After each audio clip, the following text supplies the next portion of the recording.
With the help of two high-profile surrogates, Roy Moore and Doug Jones scrambled Monday to stake their final claims in Alabama's cliffhanger of a U.S. Senate race. Moore, who largely disappeared from public view after being accused of UAL misconduct, resurfaced for an election eve rally with Stephen K.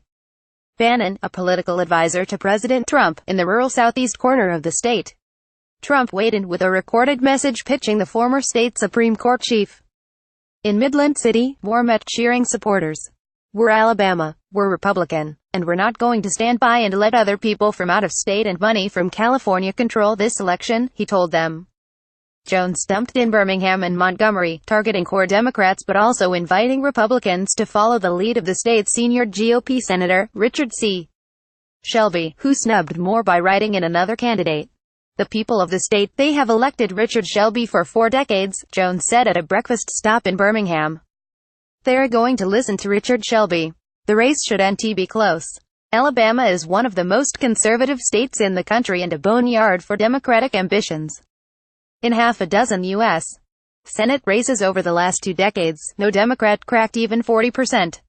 Addie. Jen Jeff Sessions, whose former seat is being filled in Tuesday's special election, faced token opposition in 2014 and won re-election with 97% of the vote.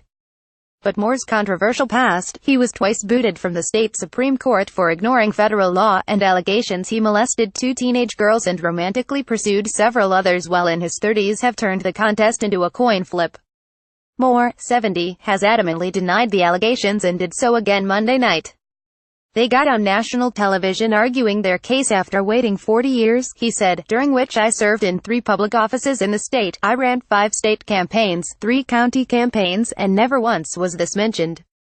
Along with Bannon, who called the vote for Moore a vote for Trump, the rally featured an appearance by a former Army captain who served with Moore in Vietnam. Acting as character witness, Bill Stale said the two once unwittingly were taken to a brothel, where Moore turned on his heels and left. "That was Roy," the New Jersey attorney said. "Honorable, disciplined, morally straight and highly principled."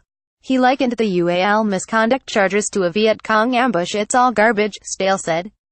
NBA Hall of Famer Charles Barkley left campaigns with Democratic Senate candidate Doug Jones at a Get Out the Vote rally in Birmingham, Alabama. Justin Sullivan. Getty Images. Apart from the personal drama, the political stakes Tuesday are high. A Jones victory would cut the Republicans' tenuous Senate majority to 51 to 49 and give Democrats a significant boost in their long-shot effort to take control in 2018.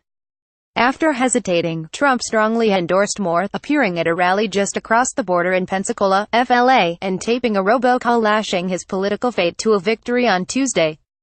"I am stopping illegal immigration and crime. We're building a stronger military and protecting the Second Amendment and our pro-life values," Trump said in the recorded message. "But if Alabama elects liberal Democrat Doug Jones, all of our progress will be stopped cold." Former President Obama and his former Vice President, Joe Biden, weighed in with their own recorded calls on the Democrats' behalf. "This one's serious. You can't sit it out," Obama said in the call. "Doug Jones is a fighter for equality, for progress. Doug will be our champion for justice. So get out and vote, Alabama." Obama could be especially helpful in motivating African Americans to vote for Jones, and against Moore, who has questioned whether the nation's first black president was born in the United States. But the endorsement is not necessarily an unalloyed benefit. Jones, 63, a former federal prosecutor and Alabama native, has pointedly kept his distance from national Democrats, who are generally held in low regard in this Deep South state. "The only robocall I know about for sure is the one from my wife," Jones said. He capped his day with a Birmingham Get Out the Vote rally featuring former NBA star and Alabama basketball legend Charles Barkley. At some point Barkley said, "We got to stop looking like idiots to the nation.